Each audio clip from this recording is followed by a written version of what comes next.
This is Jameer Jones from the University of Notre Dame, and you're listening to the Golden Domers Report. It's caught by Samardzija, inside the 20, inside the 10, he's going in! Notre Dame has scored! The game of who's going to flinch first. We know that isn't going to be Notre Dame. Hello, Irish fans, and welcome back to another episode of the Golden Domers Report. I am Landen, Traylor, along with Dylan Kerns, and today John Richards is back on the show. You've seen him before, you know him. He's back, the man, the myth, the legend. How you doing, JR? I'm good. Good to be back. Thanks for having me again. Yep, absolutely. We love having you here. So, boys, let's get right into it. Florida State, that was a little bit of a heart attack game for me. It was. There was a lot going on in that one. I know we mentioned it on the show that it sort of had some vibes to some season openers in the past that didn't start on a Saturday. Obviously, some different strange things that happen in the world of sports. There's a lot of coincidences that take place, but we both thought that this would be a tougher game than what some people would think. So it did go to overtime. The Irish did prevail, so that's the good news, but it was not easy. JR, thoughts on the game? Just basic. Yeah, I have more negatives than I do positives, but there were some very nice, bright spots. I thought the play of number 4, Austin, was refreshing and very beneficial for our offense moving forward. Quite honestly, I thought Cone played better than I thought he was going to play. I still have a lot of concerns, probably many of the same concerns that Dylan has. The offense put up 41 points. The special teams played pretty sound football. They had to overcome quite a bit. Hostile environment, some questionable calls that maybe didn't go their way that probably should have. But there is a lot to discuss on the negative side as well. Absolutely. And my positives through the game, I think we finally have a quarterback who could throw down the field. We've seen in years past, with Everett Golson, he really couldn't throw down the field. I think the last quarterback we really had who could throw the ball down the field was Deshaun Kaiser in 2015 and 16. Other than that, you look at Everett Golson, you look at Tommy Rees. Reese was okay. He could throw down the field, yeah, but he really wasn't on target. Wimbush was a disaster. Book really couldn't do it. So I'm excited to see how Cone plays out as far as throwing down the field. I loved our offense this weekend or last weekend. I really did. I'm more of a fan of the low 30s, maybe mid 30s, but 41 points. We did what we needed to do on the offensive side of the ball to win. And my last positive thing is Kyle Hamilton proves that he's elite. He's the best safety in the country. I'll say that right now without any hesitation. I'd like to see any safety in the country do what he has done on a consistent basis. I will say, I think the fame is starting to get to him a little bit. You see how he threw off his helmet. Don't think he ever did. I don't think if NIL wasn't a thing, I don't think he'd be doing that. And I think just the fame has really gotten to him. Hopefully it doesn't really affect him anymore, but that 15 yards could have been crucial. It could have been. That was definitely an interesting topic to dive into here shortly, is the NIL and how that has affected some of these athletes. Now, Kyle Hamilton has a brand, and it's been mentioned all over the ABC broadcasts that, hey, this is someone that's going to be a top 5 pick, if not top 3. I mean, he has 2 picks in the opener. He is a ball hawking safety that has insane range, and he's going to do everything he can to benefit on those abilities that he's shown in college, on top of what he's getting in the NFL. So this is the first time we've really seen a potential NIL situation change, not necessarily the personality, but what a player can bring from a fan aspect and getting people to watch Notre Dame games that truly want to watch Kyle Hamilton play, because he brings a lot. I think Chase Claypool would have benefited huge at Notre Dame if that was around then too, because he's doing that a lot in the NFL.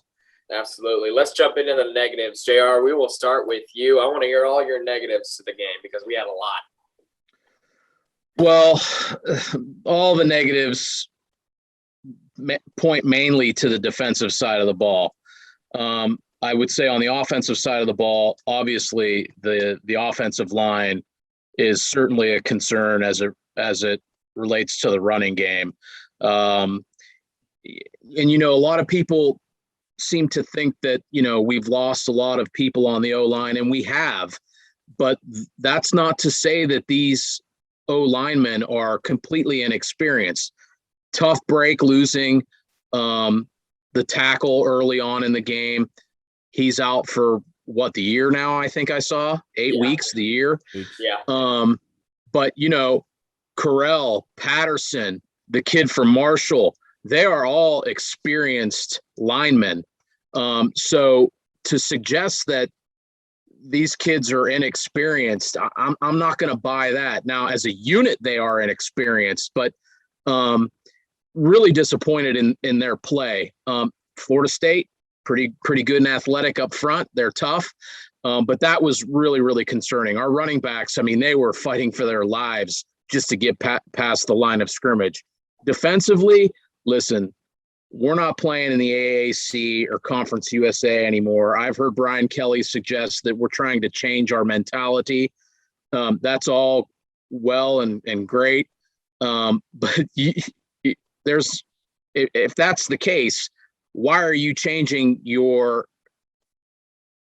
personnel, your groupings, your identity midway through the third quarter when you're up 18? If you're trying to change your identity, don't revert back to the things that you've, are trying to not do going forward.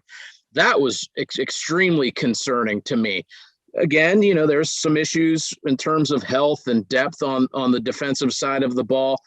But to give up a lead like that, that late in the game, we should have lost. I don't even think that we were the more deserving team to win. So, I could go on and on and on. Landen got some of my text messages throughout the game. I was really disappointed in how that game played itself out. I'm sure every Notre Dame fan is too. And quite frankly, I think we're going to struggle this week.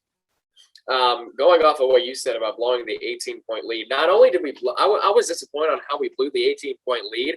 I was also really disappointed on how quickly we blew that 18-point lead. So we were up 38-20. They do score. They get the 2-point conversion. We're up 10.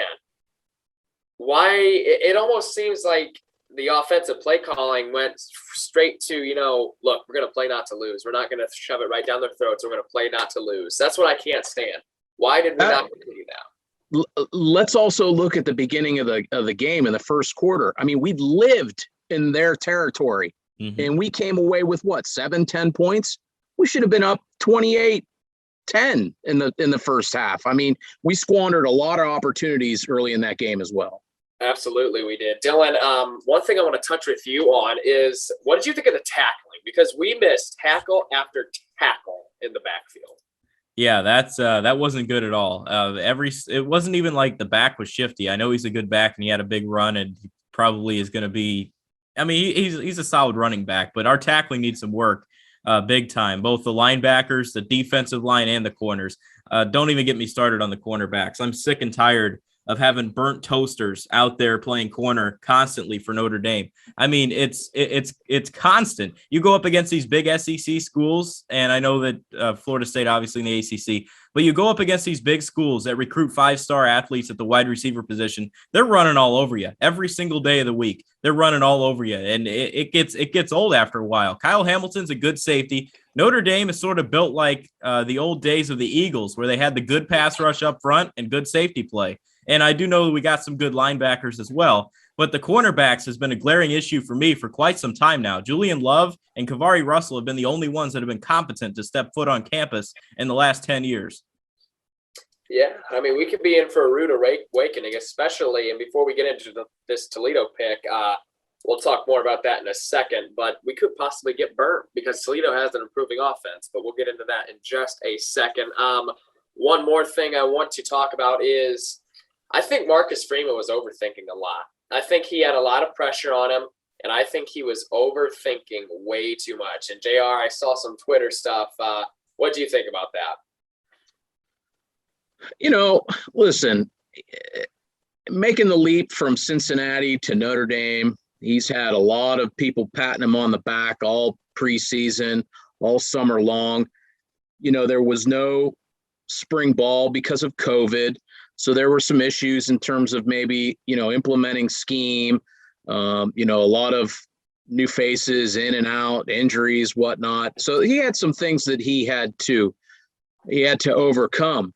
But, we gave up more big plays in one game than we did all of last year. Again, Kelly cites that we're trying to change our mentality, which, I like. I thought we were a little too aggressive at times. And at times we were not aggressive enough. That's probably points to what you're saying and overthinking it. But that the game should have never been in the position that it was in. And I'm hoping that the old cliche stands true. Your biggest improvement takes place between game 1 to game 2. And I certainly hope that's the case with our defensive coordinator, because, everybody thinks, he's the bee's knees, and he got a long way to go. Right. I mean, everybody. I thought he was Brian Van Gorder for a minute. I was about to say the same thing. I was just about to say the same thing. Now, look, he's a great coordinator, but it's a different leap when you go from, calling a defense against a team like Eastern Carolina to a team like Florida State. So, truly, I did think it was Brian Van Gorder calling the defense. I mean, 38 points. When is the last time we've given up 38 points to a team that we really were favored to win against in regulation? That was like, I was watching that game saying, this is not Notre Dame football. I am worried. I'm having 2016 flashbacks. Luckily, we came away with the win, and my player of the game for Florida State, or for Notre Dame, whether, is Kevin Austin. Without him, we don't win that football game, hands down. He stepped up big time with the plays. Dylan? I got Johnny Dorr. I thought he nailed 2 big kicks. Obviously, the game winner was big, but he nailed the one that was pretty deep range. I'm sitting here like, you know what? I doubt he's going to make this field goal, but he banged it through. So I was proud of his efforts, and I'm glad that he put it through, because if he didn't make that kick earlier, then we probably would have lost the game. JR? Yeah. I'm going to go with Cone. And, Dylan has heard me for pretty much all summer long, questioning whether or not Cone is the right pick. I think what's interesting with Cone, and you touched on it a little bit earlier, Landen, was I don't want to say his ability to throw the ball deep. It's more his willingness to throw the ball deep. Book probably has a stronger arm than Cone, at least from what I've been able to see. But Cone was willing to let it fly down the field, whereas Book and some of the other quarterbacks in the past, they've been hesitant. So I don't think it has a question to do with their ability, more as opposed to their willingness. And I think another nice thing that you look at is, yardage per attempt, his efficiency on 3rd and 4th down. And he was highly efficient on 3rd and 4th down. And that's taking into consideration some of their struggles early on in 3rd. He missed that pass to the running back in the flat on 4th down where it was blobbled and whatnot. But I'm going to give my offensive player of the game to Cone. I was happy with him, but I still have a lot of concerns moving forward with him. I want to say one thing on Cone real quick, and it felt like he was comfortable in the pocket. And that was something we have not seen with Ian Book. Book always had the happy feet, the tendency to try to get out and make plays on his own. But Jack Cone, he stayed in the pocket. He's not a running quarterback at all. And he stepped in there and he made some good throws. So I was also impressed with that, knowing that, hey, he's comfortable, and that makes it more competent at the quarterback position. I agree, Dylan. I mean, the last couple of quarterbacks we've had, Book is a phenomenal quarterback. I'll say that right now. I'm not trashing Ian Book at all. Happy feet. Wimbush, happy feet. Golson, don't even get me started with Golson's happy feet. That was a disaster to watch every freaking time. But you're right. I agree. He's comfortable in the pocket. Let's hope he stays that way. All right, boys. Let's move on to Toledo. No doubt about it. They're our MAC school. They're a smaller school, but they're one of the improving MAC squads. And Brian Kelly stated at his press conference the other day that this is probably the best MAC team that they have welcomed into Notre Dame Stadium. I don't know if that's just kind of smooching up to his opponent, or I believe it's true because if you look at film last year, their offense is legit. It is. And when I look at this matchup, I really hope that the team shows their proper execution when they hop on the field, because that's going to be big when you look against this Toledo team. And you look at the way that they're coming in, obviously an explosive, not explosive, but an improving offense. I'm looking for Marcus Freeman to take that next step right here. You can't lollygag around. They're going to put up points. The Irish are going to put up points, is what I'm trying to say. So if this is a game that's a 50s to 30s sort of game, I think that's worrisome big time for the defense, because you're going to score. You scored a lot against Florida State. They have some 5 stars on defense. Notre Dame's going to put up points. I hope the run game improves, but I also think that their defense has to show up at least to keep it a little bit closer than expected, because, I mean, they can't be giving up points to Toledo the way that they did to Florida State, or it's going to be a problem all year long. JR? Yeah, listen, I'm telling you guys, this is not going to be an easy game. Toledo is probably the best team in the MAC. They returned 21 to 22. Their entire defense, they've got a really versatile running back. Their entire line is coming back. You know, this is their Super Bowl. They've already been snubbed a little bit because, you know, it's our home opener and, oh, yeah, we're playing Toledo. Let's throw them on Peacock. I mean, I don't know what that's all about. That's a bunch of garbage, if you ask me. Fire everybody on whoever made that decision. But this is a team that this isn't your standard MAC team. Local boy who's their head coach from my neck of the woods. I think he graduated from West Branch High School. It's his 7th year. They're going to win the MAC. This is not going to be an easy game. And I think the line is 16.5. Quite frankly, I'm taking the points. Wow, absolutely. Dylan, I know you're pretty fired up about Peacock too. I want to give you a minute, just to exactly 1 minute on the clock, to talk about Peacock real quick. Then we got to get moving for my keys to the game. Yeah, it's not right. I'm honestly pissed to a T. I'm not going to be able to watch the game. Now, strictly, I could subscribe to Peacock, pay the $5 thing, pretend like it's a ticket to the game, whatever it is.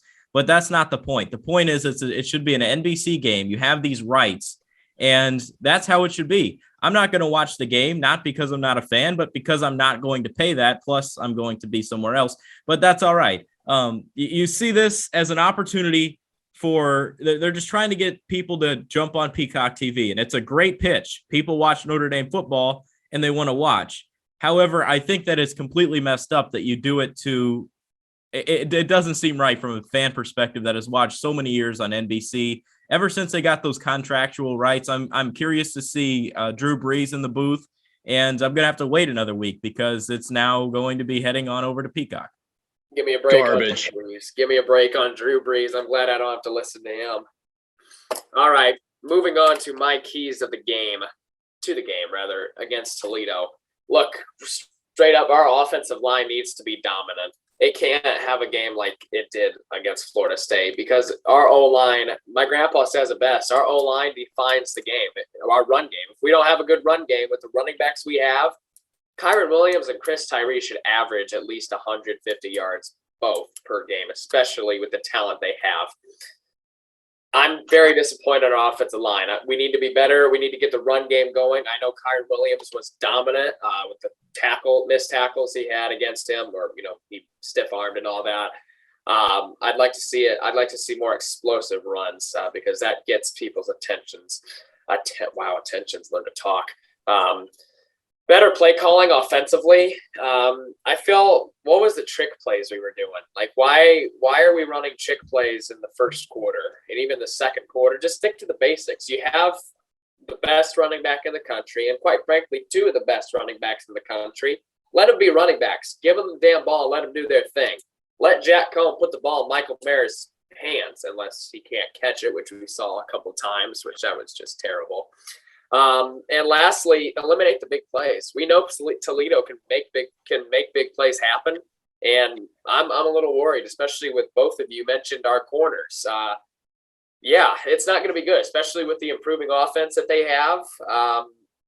we got to eliminate those big plays that they are very, very capable of making. I agree. We all in orderance?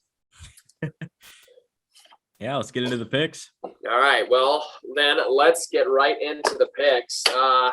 Friday, we have a Friday game. Dylan, don't get too excited, okay? I know you and Coastal got a little thing going on behind the scenes, but Kansas at 17th ranked Coastal tomorrow night at 8 p.m. on ESPN2. Who are you going with? We'll start with Dylan, JR, and then myself. You know, I think this pick is crystal clear with the Chanticleers, so that's where I'm staying. Yeah, I'm in agreement. It's a big number. I look for them to cover it. Kansas, though, they're 1-0. They're happy. They're feeling good. Might be their only win of the year. I saw they stormed the field after a win against the division. Yeah. That was a 3-point win against the division squad. What's the line? Anybody know that? It's like 28.5, 25, something like that. It's high. Yeah, Coastal. Kansas might not even score. I'm going with Coastal. Next, Saturday slate. This is honestly, I think this should have been college game day and the night game. 12th ranked Oregon at noon on Fox again at number 3 Ohio State. I got Ohio State by 3. Ooh. Ohio State by 3? Is that what you said? Yes. Yeah, you know, living in Buckeye land, there's a lot of focus on this game. I'm going to take Ohio State, but I like Oregon to cover. 9 a.m. game for the Ducks. Tough slate for them. Right. 9 a.m. That's bright and early. I'm Better not be eating those gummies. I'm going with the Ducks in this one in the upset. I know it's in the horseshoe. I know it's a 9 a.m. game for them. I like Oregon's defense this year. I'm a big believer. Ohio State, they didn't impress me. They did not impress me at all against Minnesota. Now, then again, it's hard to judge a team off of week 1. Is Minnesota that good? Or is Ohio State missing their squad from last year? Like you said, game 1 and game 2 is the most important improvements. I'm going with the Ducks. I believe in their defense. I think they get the job done in Columbus. All right, SEC Network at noon, Alabama State at 25th ranked Auburn. Nail biter right here, folks. Yeah, I don't see it that way. I see Auburn, Bo Nix. Bo Nix, that's all you got to say. Yeah, Auburn. Yeah, Auburn steamrolls them. I don't think Auburn's deserving of a ranking spot yet. They win one game, and now they're 25th in the country. What's that all about? 1 p.m. at ABC. This is a unusual time for ABC, 1 o'clock. We have 13th ranked Florida at South Florida. Oh, boy. My buddy's going to this game. He's a Florida State fan, but he says anytime he can watch football, he'll do it, even if it's the Gators, and I got the Gators. Yeah, I agree. Florida, they got a lot of new pieces as well, but South Florida, they stink. Another big number here. Florida will cover. Yeah, Florida dominates them. They might even score 50 in this one. So clean slate for Florida there. 2 p.m., we got Middle Tennessee at 19th ranked Virginia Tech. Virginia Tech showed me something last week, and I'm going to ride the hot train. It's in the Hokie land. I'm going to go there. Yeah, I'll agree with you. Could be a little bit of a letdown. I'm not sure who Vatek plays next week. Could be get in, get out kind of a scenario, but Vatek. I'm going with the Hokies as well. I'm a big believer in them this year. They showed me something, as they did you, Dylan. Wow. Is their defense legit? We'll find out in the next couple games, I think. All right, moving on. 3:30 on ESPN2, UAB at number 2, Georgia. Georgia shuts them out. Yeah, I like Georgia too. It's UAB Super Bowl, probably. Georgia coming off a physical game against Clemson, but they've got enough. But, I mean, talk about a snoozer last week. God, game put me to bed. My type of game, Frenchie. That's my type. It's my type of team, Nani. It's what's he song? My type of team, Charlie. My kind of team. I'm rolling with Georgia. They won't shut them out. JR mentioned that it was a physical game last year. They really gave it all they had. Now Don't get me wrong, it's not going to be a game, but I don't think they shut them out. I think their defense takes a step back, though, gives up about 14, 17 points, but I'll go for the win.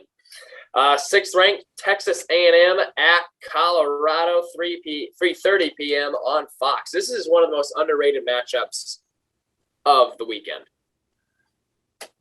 I really, really want to pick the upset here, but I can't do it. I'm picking Texas A&M. Really? Yeah.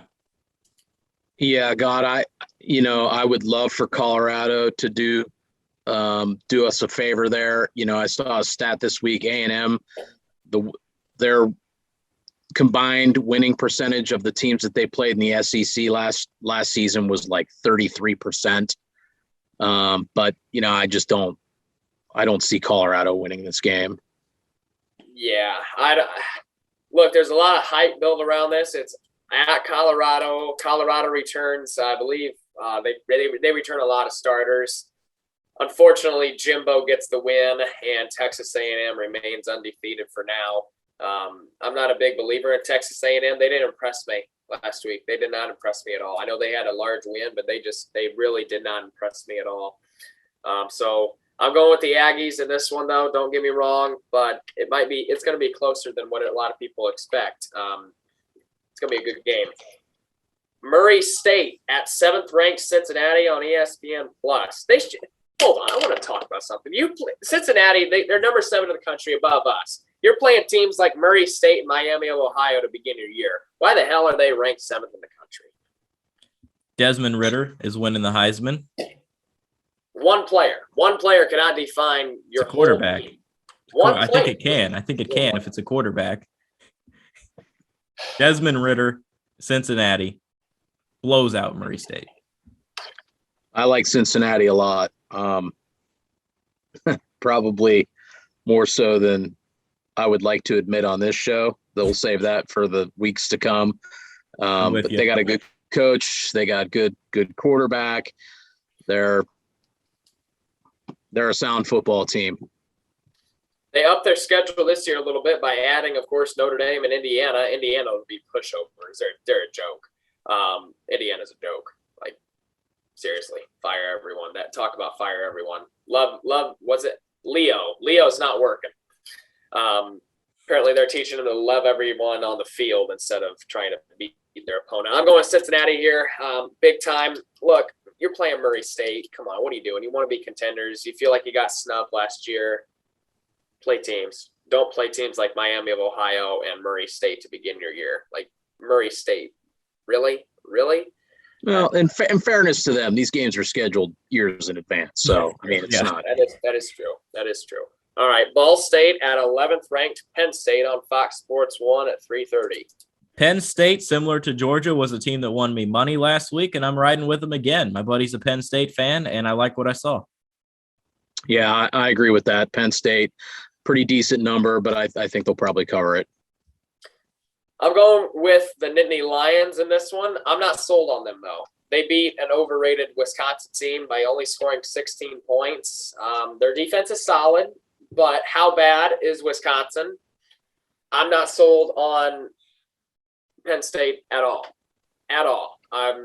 Franklin should be fired, honestly. I think he should have been let go last year. So many letdowns in Happy Valley. 4:00, we got Mercer at number 1 Alabama. Game of the week. Alabama wins 74-6. Wow. Oh, wow. Yeah, this is like 52-3 written all over it. Yeah, Bama. That's all I'm going to say is Bama. 4:30 p.m., 10th ranked Iowa at number 9, Iowa State. I'm excited for this one. Give me the Hawkeyes. Ooh. I said it with confidence last week for them over Indiana, and I'm saying it with confidence this week with them over Indiana State. Yeah, I like Iowa too. I'm surprised the line is where it's at. I think it's like 4, 5, 4.5 around there. I like Iowa as well. I'm going with the Cyclones. I'm going with Iowa State in the upset. Would it be it's an upset? Would it? Nope. No, I think they're favored. Okay. I'm going with Iowa State, and they cover. I'll take Iowa State by 7.5, or that's what I'll take. I'll take Iowa State by 7. Obviously, can't win by 7.5, but I think that's what the line should be. Look, I'm sold on this Iowa State team. They got a lot to prove in such a short amount of time. Their out-of-conference schedule is weak, except this game. So they win this game. They prove that, hey, we can be good. We can be elite. So I'm rolling with the Cyclones. I'm not too sold on Iowa yet. They played an overrated Indiana team. Big whoop. If Iowa does end up winning this game, y'all think they could be top 5, maybe even contenders? No. Okay. A little too early for that. All right. 5 p.m. we got the Dylan Kerns Bowl. We got South Carolina State at 6th ranked Clemson. That's right in your neck of the woods. It is, and it's going to be a 33-7 Clemson victory. Nice. Yeah, Clemson big. It's a get-right game for them. Yeah, Clemson. I can't believe we're sitting here seeing a Clemson team 0-1 to begin the year. That's just baffling to me. It's amazing that Purdue has more wins than Clemson at this time. I'm going with the Tigers in this one. Big. They got a lot to prove. Dabo's pissed off, no doubt about it. 7 p.m. Let's get to the night games. Western Carolina at 4th-ranked Oklahoma. Oh, boy. Sooners. Yeah, Oklahoma. They crushed me last week. I mean, I don't know what's going on with them. They're shouting out their defense. They don't look any different to me. Mobile Homa, they'll win. Man, I'm worried because Oklahoma's my national championship pick. Yeah, that might really bite me in the butt come soon. I'm going with the Sooners, Boomer Sooner in this one. 15th ranked Texas at Arkansas. Texas getting the welcome to the SEC. Horns. Yeah, I'm going to go with Texas too, but I don't think this is a gimme by no stretch of the means there. I think it's about a 6-7 point game. Don't be surprised if Arkansas pulls this one out. I'm going exactly what JR said. I got Texas, but I would absolutely not be surprised if Arkansas wins it, especially at home. Right. Eastern Michigan at 18th ranked Wisconsin. You mentioned a get-right game for Clemson. This is a get-right game for Wisconsin. They blow Eastern Michigan out of the waters. Yeah, I'm in agreement 100%. Can their offense get it together? What team better to do it against than Eastern Michigan? I'm going with Whiskey Big here. I'm not sold on their offense. Watch them just get their offense fully put together by September 25th and kick our ass. Oh, boy. Moving along here, we got Appalachian State at 22nd ranked Miami. This has upset potential. No, Canes. Yeah, I'm going Miami. Appy State, I don't think they're quite the same as they were when they're ever since their coach left to go to Louisville. I think they've lost a little bit of their identity. I like Miami, though. I'm going with Miami in a lot closer game than some people will expect. So give me the Canes. Go you. The U. I'm throwing up the U in a close game. All right, moving on. We got Austin P at 20th ranked Ole Miss. I'm sold. I'm on the Lane train. I'm not picking against Ole Miss again. That burned me last week. Let's go Ole Miss. Good. Yeah, Ole Miss. Yep, I'm going on the Lane train. Go Miss. Ole Mississippi. So I'm going with Lane Kiffin. I'm a big Lane Kiffin guy. Georgia State, at 24th ranked North Carolina. What a fall they had. UNC as well. They did take a major hit along with Notre Dame's schedule strength last week, but another good right game for them. I disagree with that. The Notre Dame strength of schedule, because in North Carolina losing, we kind of jump a little bit because Virginia Tech. You guys forget maybe that we play Virginia Tech on the road, which is most likely going to be a night game in that environment. That's tough. I think our strength of schedule stays the same. Obviously, the people in the media don't believe so, but 10:15 p.m. we got 21st ranked Utah at BYU on ESPN. This is going to be a good one. This could make or break both team seasons. Take me home, bring 'em young. Yeah, the old holy war. I think Utah has been dominating this series. I'm going to stick with them. Dylan, what's my saying I said on the show last year? I'm in love with the Mormons, Dylan. I'm in love with the Mormons, Dylan. I'm bringing it back. I'm rolling with the Mormons. I didn't pick against them last year at all. I'm still going with the Mormons here, following that trend. BYU in the Holy War 2.0. Boston College, Notre Dame will always be the Holy War. 3:30 p.m. This is our, hold on, I know I labeled it. No, what am I doing? 10:30 p.m. My apologies. Stanford at 14th ranked USC. Both squads are on Notre Dame's schedule. Keaton Slovis, USC, they're a good team. Yeah, I'll go with USC too, but I think Stanford will cover. I agree, JR. USC does win, but Stanford does cover. I'm excited to see this matchup. Stanford, they have a lot to prove, but also so much to lose. Like, in all honesty, Stanford really has not been the same since they lost to us in 2018. So I'm really, really excited to watch that one. Maybe not watch it, but see the outcome of that game. All right, UNLV at 23rd ranked Arizona State. Herm. Play to win the game. ASU. Give me Arizona State. As you mentioned, I always say this when I pick Arizona State. You play to win the game. All right, non-ranked matchup of the week. We got Washington at Michigan at 8 p.m. on ABC. Very excited. Michigan will pound them. Yeah, Michigan comfortably. I'm going with Michigan, definitely. Big time, big time. Unfortunately, all the poll guys will be, Michigan's back. Michigan is back. No, they're not. They have a weak schedule. Wait till they play a ranked team, or even Ohio State at the end of the year. Wait till not so game of the week. I'm calling this the not so game of the week. As usual, we have Portland State at Washington State. Washington State. Yeah, the Cougars. Yeah, I'm going with Wazoo as well. It's going to be a terrible game, not even televised. 2:30 p.m. Toledo at number 9 Notre Dame. Let's go Irish. Yeah, I'm going to pick Notre Dame to win, but I'm going to stand firm with my prediction that this game is going to be a lot closer than many Notre Dame fans would like. I expect this game to be pretty tightly contested well into the second half, but I think Notre Dame's depth and skill will eventually pull out a win, but I think Toledo will cover. Dylan, give me your score. 35-20.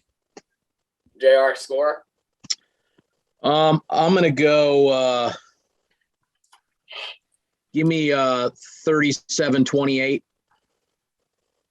37-28. All right, I can live with that for sure. I'm going to go with Notre Dame. Obviously, I'm not going to pick against the Irish, especially in a game like this. I'm going with Notre Dame, let's say 52-21. 52-21. Goodness. 21. I love you, Lando. Yeah, I love you too, JR, Frenchie. Our offense is dominant. Our defense is going to bounce back on this one, I feel like. That's all there is to it. I'm excited for this one. I'm glad to be back in the stadium mask-free with my 80,000 plus friends. Enjoy the game on Peacock, guys. Yeah. That is just that is so bad. Like, like Dylan said, the loyal fan base has been tuning into their games on their network all the time, and they throw us on Peacock like we're the Americans playing the Croatia in the Olympics. I mean, get out of here. That's garbage. I agree. I do agree. It's terrible. It's very, very bad. All right, folks. Well, catch Notre Dame and Toledo at 2:30 p.m. on Peacock TV. Again, you got to buy the subscription, I guess. $5 is it? I don't even know. But yeah, that's that. 16.5 is the line. Not in favor of Notre Dame. Around there, yeah. Yeah. All right. So with that being said, we will see you next time, Irish fans. Go Irish and love the Notre Dame.